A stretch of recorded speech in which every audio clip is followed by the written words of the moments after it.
Good afternoon, everybody. This is Julie with Authentically U Marketing. Thanks for joining us today. We have a special guest who's going to talk about helping you with educating your kids at home right now during this challenging time, and she is wonderful. I just want to give a quick shout out to my two sponsors, Leaf 411. They are a nonprofit free cannabis nurse hotline. They're a team of cannabis trained nurses, and they're passionate about providing balanced information about legal cannabis use. And they started to address fears and stigma, build trust, answer questions, and promote safe use of cannabis, and help people navigate some of the products that are out there right now, knowing what is legitimate, what it says it is. They vet companies, they vet products, and they really try to help people just make informed decisions with a lot of the products that are out there right now that people are trying. My other sponsor is New Leaf Naturals. They produce CBD oil. They are going to have vegan soft gels coming out in May for those who do not appreciate the taste of the tincture. I don't find it too offensive, but anyway, they just have two ingredients in their product. It's 100% organic CBD oil and USDA certified organic cold pressed virgin hemp seed oil is the base. And really, really good company. I've toured their facility and talked to their people, and they are on the up and up, and they are also approved by the Leaf 411 group. So I want to thank them for sponsoring and let you guys know that they're a resource in the community for you. And now I want to talk about Roxanne. She is a dear friend of mine. She and I met at a conference many years ago. We were both there for special education needs and supporting kiddos. And she is president and founder of Learning Differences World. Her passion is supporting families and kiddos. She's a former teacher, engineer, corporate manager, and mother of two foster adopted children, both with special needs. So she brought her unique experience to bear basically on every situation as she learned things with her own kids as well. She's been advocating for kids since 1999. First with her own kids and then with friends. She's helped with some needs that I had with IEP meetings at schools and things with my own kids, and I think she's terrific. So I know she's going to be able to provide us a lot of good information and hopefully support you as you're working with your kiddos at home. So Roxanne. Thanks, Julie, for that sweet introduction. We were each other, and Julie and Rich totally supported me during it was my first conference, so I was a newbie. So I know we saw somebody else online, and so we're going to go forward. I'm going to share my screen. So I'm going to give you some tips and tricks. Hopefully this will be helpful. And if you have questions, please just unmute yourself and shout out. My question is, how do you feel? Are you feeling like the lady relaxing on the grass and everybody is relaxed around you? Or do you feel like this lady? Definitely. Does anybody else feel like just distraught or halfway between? I think they're all muted. They're all muted. Well, you can unmute yourself so you can answer. So what I'd like to do is hopefully get you to feel a little bit better. So if you don't have children, then this may not be something you can relate to, but the question I'd like to know is, how are your children feeling? Are they feeling on top of the world and knowledgeable about everything that's going on in their lives? Or do they feel like this little kid who's just about at his wit's end? Do we have any that feel either way here? Somewhere in between. In between. And then we've got, maybe your kids are like going, this is great. I've got somebody at home that actually understands this stuff. Maybe you've got, your dad or your mom or great engineers or biologists or whatever that have skills that you can take advantage of, which is always good. Or maybe you feel like this little girl. Just your children are feeling just like this little girl. So, Julie, based on what you said, you probably feel like your kids probably feel like the little girl in the corner sometimes. Yeah, I think so. I've got a 17-year-old, and she's trying to finish an online program for high school and graduate. And then she is also working. Of course, right now she's not working with everything going on, and feeling a little housebound, and then just frustrated, I think, trying to figure out how to do everything. Right. Yep, that's kind of the way it's going. So let's go to the next screen. I don't know why it's not. There we go. So the question is, what are your children doing? Are they sitting at their desks and studying, or at the table and doing their work like, the best behaved children are?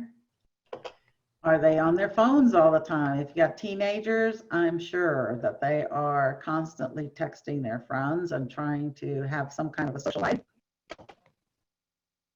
Or are they playing video games or educational games or whatever kind of games? And they're, again, maybe they have something online that they're playing with friends. Or are they kind of destroying the house? So, hoping that we do, and even if we just get a couple of thoughts. Mine is definitely on the phone most of the time, trying to stay in touch with her friends right now since they can't be together. Oh, come on. Okay. So on phone with friends. Yes. Anybody else got their kids or have heard of kids doing something? Hey, Jules, can you hear me? Hello? Hello? Hey, Jules, Kevin, can you hear me? Yeah, I can Yes, hear you. Hi, Kevin. Kevin. Welcome. You got your kids Hey, doing how's it something? going, ladies? We're good. Yeah, I have my 3-year-old. She's just running around the house, watching educational shows on Netflix. We try to make time to do some school work. All her work is virtual, much like everyone else's. But she's pretty content, just busy moseying around, going through everything. So a lot of cleanup and making a mess simultaneously. Other than that, she's in good spirits. I think because she's so young, she doesn't process this, of course, like most of us. But I will say online school has been difficult for her, just from the attention span perspective. Seeing all the other little kids make faces and do other things, she kind of gets sidetracked. So I think that's expected at that age range. But other than that, she's pretty content. She's doing well. Super. Anybody else have anything else to add? That helps. Well, I think you're going to have, you're going to have the kids that are, compliant and sit and they do the work, like in this first picture. And then you're going to have the kids that don't. And that's okay too. Everybody's got different learning styles, and we're going to talk about maybe some ideas that can help with your kids. And I will keep those things in mind. So the other thing I wanted to talk about though is give you a chance to talk about and provide some insight into what's difficult for you having your kids at home. So Julie, anything difficult about working at home and being at home and having your kids at home?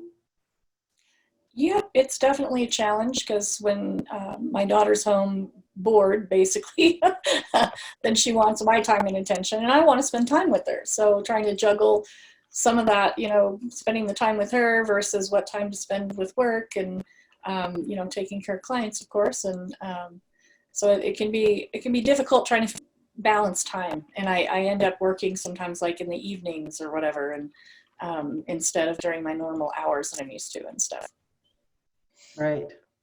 Kevin, what about you? You talked about messes and cleaning them up. Anything else that's hard for you or difficult? I would just say at times it's patience. I think a lot of us who are not used to having our kids home as much, and maybe we were once used to what we were used to, being able to go to work, or they were going to school certain days.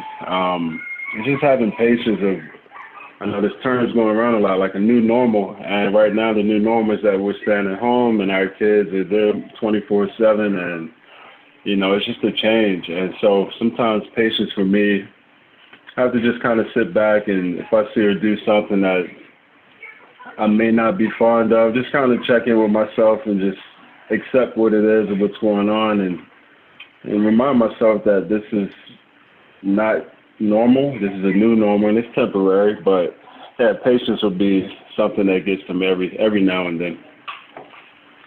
Right. Michael, do you have anything to add? Okay. I know if it was me, patience would be high. I think also meeting the needs of your work or your clients is also difficult when you're not used to having your kids at home. I think those are all really good points. And I think if my kids were at home, it would be interruptions. My son has ADHD. I'm really happy that my kids are out of the house, because if they were home, we probably wouldn't be making it. The things that would help parents, I think, to our considerations into what's going on. And, if you've got two parents that are both earning money, then that's something you need to take into account. And sometimes you're going to have, if you're both earning money, then you both need to take into account, how are you going to support the kids?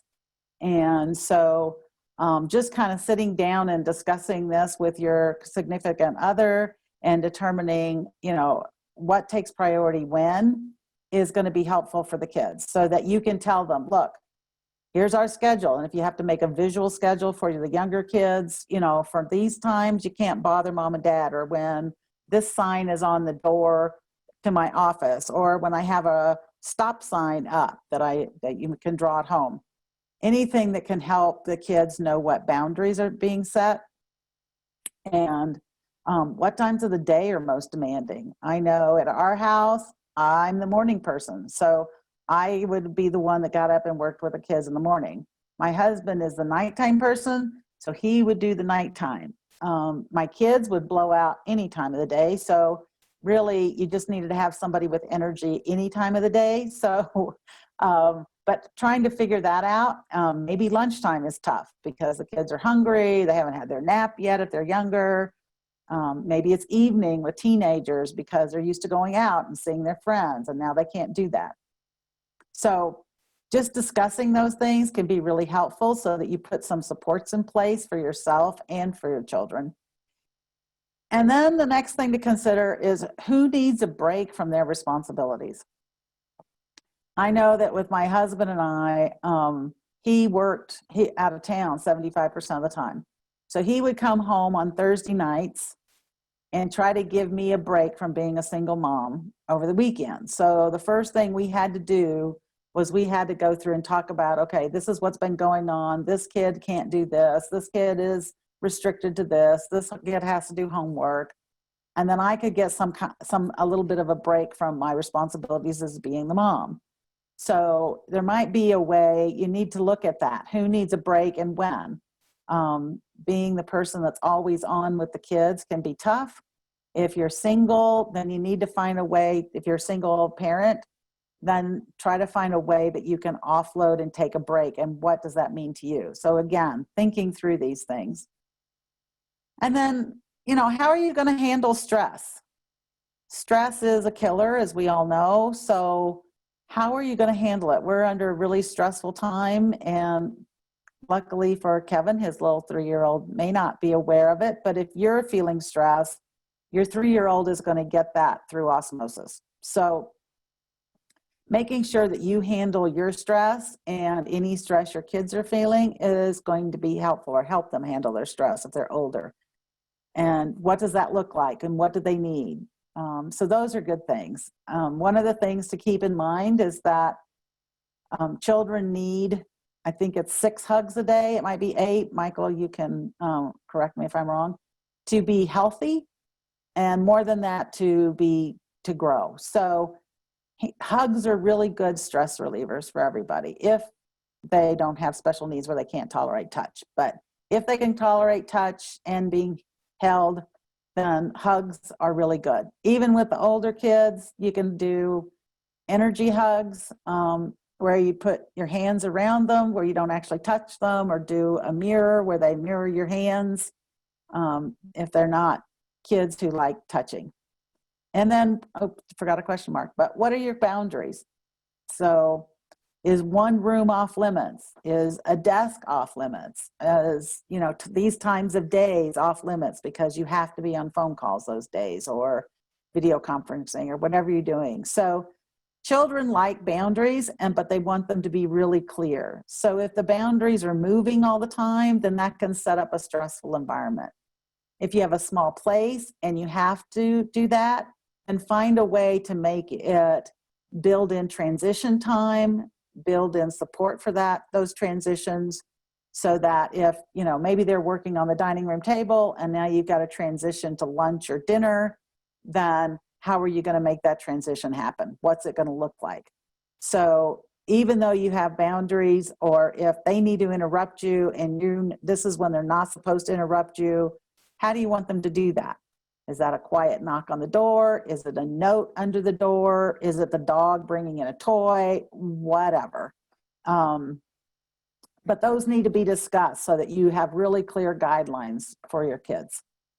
And then that's for the parents to go through, and then think about for the children, again, what times of day are most demanding for them. My daughter got up at 5 o'clock every morning and was running at 100 miles an hour. It didn't matter what time she went to bed. 5 o'clock was when she got up. So I had to start running at 5 o'clock in the morning too. And then how much support do your kids need? Do you have children with special needs? Or do you have younger children where they need more support? Or do you have a teenager who isn't going to get to go through graduation and is freaking out? So there's lots of different kinds of needs that your children have, and figuring out how much support. And then you're going to have some kids who say they don't need any support because they bury it all. And you got to watch out for that too. Who needs more structure, who needs less, and who needs flexibility. Kids need all kinds of different kinds of structure. And one of the things about school is it does provide a lot of structure, and we've taken that structure away. So thinking about who needs it, how much they need, when they need it, all those kinds of questions, you need to sit down and talk about your children. And if they're old enough, ask them. And then for teenagers, they need to know that you're going to adhere to some of their boundaries also. So what are their boundaries? What do they need? Do they need that their room is off limits unless you're invited in, or whatever? But teenagers feel like they're the, you know, cream of the crop. And so they need to feel like their needs are being listened to also. Does anybody have anything that I didn't add that they'd like to bring up?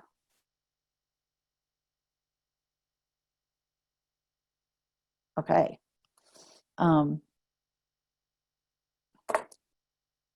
So some tips and tricks for kids. Make sure you have a schedule or some kind of a structure. Like I said, you want to be flexible with it, but you also want to set it up so that some of that structure that they've lost is there. Now, they're not going to be used to it in the household environment necessarily. So it's going to be, you know, have to be more loose than it would be at school. It's not going to be where the bell goes off and, you know, those kind of things. But some kind of structure, and that includes bedtime, amount of sleep, school time, you know, when is work time for you guys? When's your work time going to be for adults? And then fun time and breaks. And make sure that it's flexible. So if there's a day that they don't really feel like working, then find out, can they turn in the assignment late? Can they make it up the next day? For younger kids, there's a whole lot of flexibility being given by the schools. For older kids, you probably they need to talk to the teachers, and you might have to be an advocate for them if they can't get anywhere. Most of the schools for high schools, districts have set it up so that whatever their grade was when the schools were shut down, you can't go lower than that grade, but you can raise your grade. So if kids are not doing well with this kind of learning or need more support and aren't getting what they feel like they need, and their grade starts to drop, it will not be reflected on the transcripts. And then set up places to work that are consistent. Consistency is best for younger children. Teenagers like to, sit on their lap in front of the TV, all kinds of different places, back porch when the weather gets better, or front porch. But setting up a place to work so that everybody knows where everybody's working. And that's true for the parents as well as for the kids. And like we talked about, we went through the list about knowing what your boundaries are, and then make sure that those are very clear.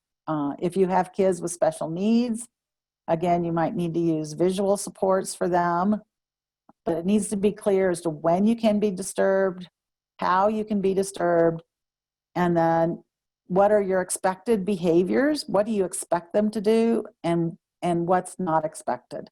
And I like that terminology. It comes from the autism world and learning social skills, where instead of bad behaviors or wrong behaviors or appropriate or inappropriate, where there's judgment, it's more, I didn't expect you to do that.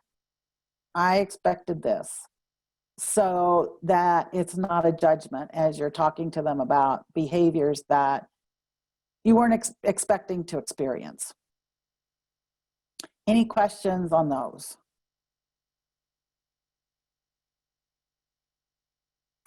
Okay. The biggest advice I'm getting people is to take advantage of this time and have fun with your kids. And you can do learning while you have fun. It doesn't have to be like just fun. It can be fun and do some learning with it. So down below, I put a list. At the top, there's a couple of pictures. Some people having a backyard barbecue with teenagers, which is great. Looks like a teenager's cooking, which is awesome. And then a mom blowing bubbles with her younger kid. So, and then down at the bottom, I put some ideas of things that you can do with your kids. Scavenger hunts are awesome. And whether you put on the scavenger hunt or you have your kid develop a scavenger hunt, those are fun to do in the house. Doesn't take a lot of effort. Just make a list. It helps with reading. It helps with problem solving. Lots of different skills go into doing a scavenger hunt. Treasure hunts, those are even better, I think. We've done several treasure hunts with our kids, and they have to be able to read the note and know what it says, and then go find the next clue and read that clue and know what it says and go find the next clue. And again, you can set them up, or you can say, we're going to have a treasure hunt tonight, and it's your turn to do the treasure hunt. So those are fun to do. Kids love those, especially if at the end there's something really fun, like, ice cream or something, or a toy. Walks outside are always good. You can use walks outside for all kinds of things.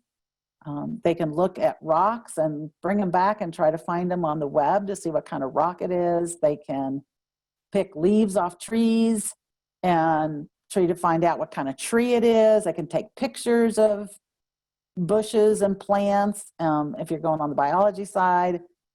If you want to go on the math side, math outside is lots of fun.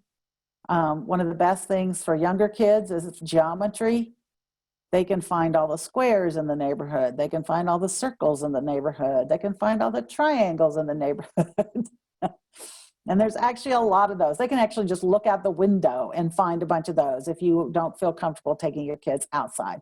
They can sit in the front window and look at all the other houses, or the back window if you can see other people's houses like my house. Then, and they can find different kinds of things. They can investigate how far away it is, see if they can figure that out. So there's lots of things you can do with walks outside.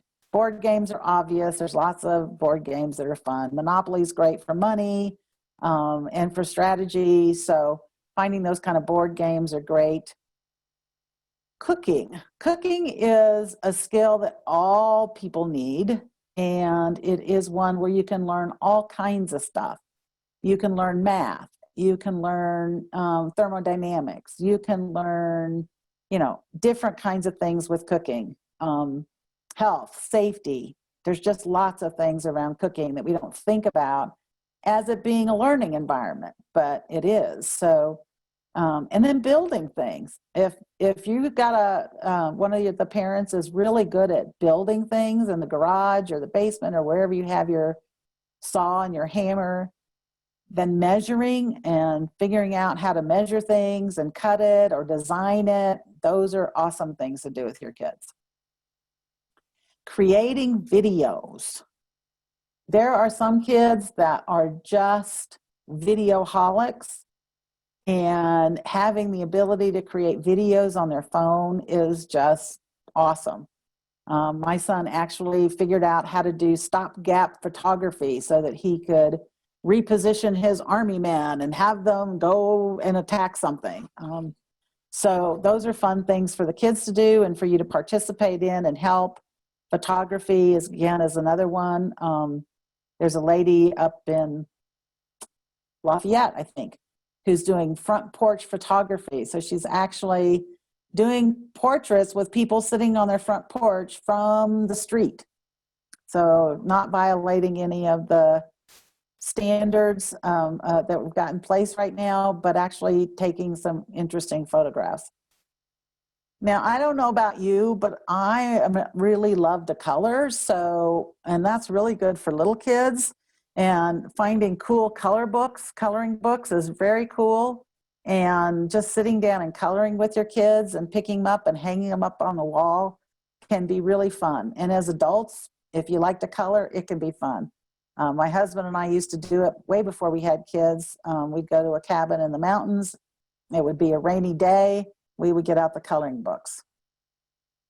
You can create plays. My kids used to create plays all the time and have sword fights and do all kinds of, things like that. So I think we've lost some of that ability to do some of that, but it's definitely a really fun thing to do. They used to give us parts to read or play in. So that's a fun thing to do with your kids. And it's also very learning, where you can learn about different playwrights, or they can create their own. So they're writing, they're thinking, they're creating. Those are great. Round robin reading. If you've got a kid that needs to practice their reading, sitting at night or in the morning or whenever, and just going around in a circle and everybody reading a paragraph or a page or whatever you do.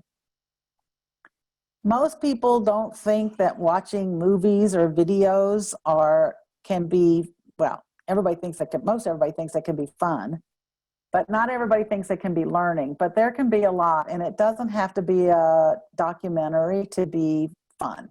You can, or learning.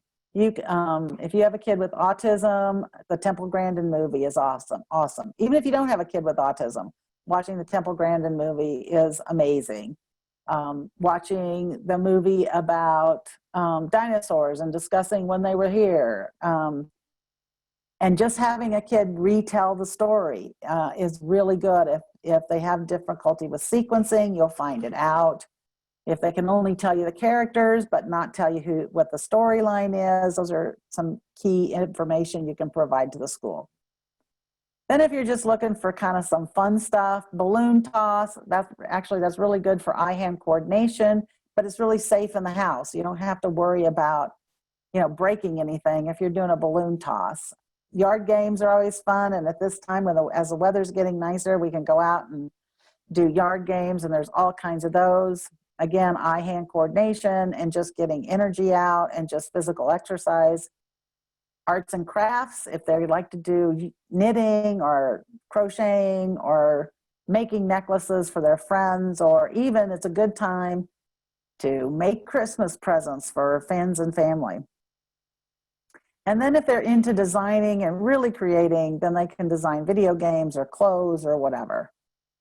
Which brings me to my next slide, which is, what are their special interests? If you have a kid that has a special need and has autism, then they definitely have a special interest. Gifted people also tend to have special interests or are interested in a certain area. Maybe they want to be a scientist. Maybe they want to be an explorer. Maybe they want to be an astronaut and go into space. But this is a really good time for them to explore their special interests. Maybe they like to dance. And you can put on dance dance videos from YouTube or watch a dance movie. There's lots of different things that you can do, and it gives them a chance to maybe explore things that they haven't thought about. So you don't have to always stick to reading, writing, and math, which is what the schools are going to focus on. So do whatever the schools are requiring, but also give them a chance to think about some other things. And this is really good no matter what age they are. They can have a good time. If they're little kids, that's going to change every day, so you can see what they think about. If it's older kids, then this is going to prepare them for thinking about whether they want to go into college or go to the military or go to hair school or whatever.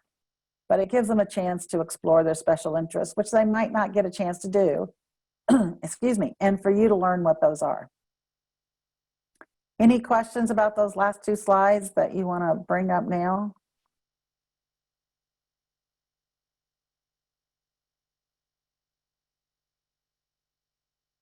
Was this helpful? Yes, thank you. Good. Kevin, you got any thoughts? Yeah, it was all very helpful information. I would say the part that stood out to me was I didn't know anything about the hugs, the physical touch. That was new. That was new for me, and I appreciate it because I personally just come from an environment as a kid where I didn't have that kind of physical touch. So it's important for me, just personally, just making sure I give that to my daughter, and just hearing how many times, can create some neurotransmitting changes for her as far as her development. That was good information, along with the rest of it as well. But that stood out to me most. Good. Yeah, both my kids had what's called reactive attachment disorder, so they didn't know how to bond because they were adopted and went through trauma. And so that's how does that happen? I'm sorry, I never heard of that. So how does that? What creates reactive attachment? What is that? More so just the attachment theory, or? Yeah, basically what ends up happening is when you cry or something like that, when you're a baby, right? The parent comes you up and holds you and comforts you. And then you start that bonding, right? And you play a lot of face games, and you pay attention to them, and you play with their fingers and toes and all that kind of good stuff. And you build this really big bond with your kids, right? And if you don't, my kids didn't get that because their parents left them alone. So they had none of that interaction. So they didn't know how to bond. And so we had to build those bonds. And so cuddling is very, very important for building those bonds, even especially with your little 3-year-old, it's still going on. So cuddle time is really important, and FaceTime and looking in their face and playing little games with their fingers and toes is still good. Crawling on the floor with her is really good for the left, right, and right side of the brain to connect. So those are all, and you've got time to do it. I mean, it's really fun. And I can tell you that my son just turned 25 years old, and he's in the military, and he's 6'2", and I'm 5'1". And when he comes home, he finds time to sit on the couch with me and cuddle. And that's totally awesome. Yeah. So, yeah, it's at that age, it can be a little challenging depending on the individual. So that's cool that he still does that. Yeah, it is very cool. And so yeah, we enjoy our time together, and it's good that we still can. So building those bonds is so important, and that's why this is a great time to have fun with your kids, because you can increase your bond with them and make it, stronger. It's not like you want to control their life, because I'm really happy he's not home, but you want to be a piece of it, right? So building that bond is a part of that. Thanks. That was good to know, Kevin. Here's some resources for you. This is one of the reasons I'm going to give Julie a copy of this, so you guys can just click on them and go there. The Oriental Trading Company is, if you've never been to their website, they have so many cool things, and not usually very expensive. So they have, this is where, when you go to the dentist and they have all those little free giveies to the kids to walk away with, this is where they get them from. So you can buy a lot of those little toys and yo-yos and all kinds of things like that. There's also, they also have things like to learn math and a lot of math manipulatives. So they have actually little games you can play that have puzzle pieces for adding and subtracting. So there's a lot of cool things like that. This article from Fox News talks about advice for teaching your kids at home. It was a really good article, so I put that in there. If you have kids that have emotional issues or regulation issues where they get angry or mad or whatever, this is a new system from Neuromotion Labs called Mightier. Excuse me. And it's actually where you wear a device around your wrist, I think it is, and then you play this video game that gets you upset, and then it teaches you how to calm down. So I've had some clients use it and have found a huge success with their kids, with them learning how to calm themselves better and self-calm. And then this one is a really good resource for online books and learning games for kids that are 12 and under. So you can go there. Some people can get free access to it if they talk to their teacher, but that's one way you can use. And then another one I found is from Good Housekeeping, and they're virtual tours of museums, zoos, and aquariums and theme parks. So you can actually go into the Louvre and look at the Mona Lisa, or you can go into the zoo, the Smithsonian Zoo, and look at the animals there. So for little kids like your 3-year-old, Kevin, there might be some fun things there that you can do together.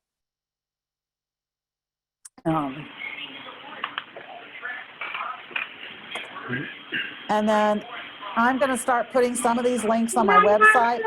I may not get to it until week after next, but that's what I'm planning on doing, is getting links on my website.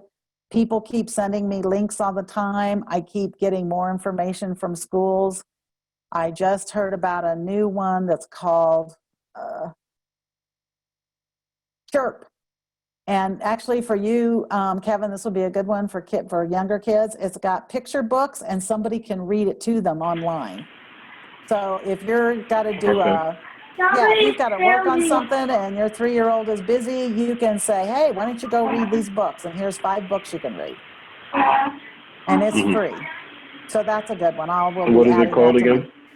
Chirp. Okay, sorry, you'll be adding it. Yeah, okay. And I'll add it to my website, Chirp. but it's called Chirp, CHIRP. So, and it's for little kids. Gotcha. So they're all picture books. It's not for older kids. Okay. For older kids, I have some other links. I just got a whole bunch, so I've got to get more out there because I just got them, so I couldn't add it to this. And then I'm going to be providing virtual help starting the 20th through May 21st from 2 to 5 p.m., Monday through Thursday. And you can register by going to that link that's there. And basically, it's just so I know who's signing up. But you only have to register one time, and then you can attend as many times you want to, and it's free. It doesn't cost anything. But I'll just have my video channel open, and then if anybody wants to talk, they can just jump on and ask me questions and leave. So the purpose is to answer any questions that you have about educating your child. And you do not have to have children with special needs. And you can ask me questions, or if there's other parents on there, you can talk to other parents and ask them questions.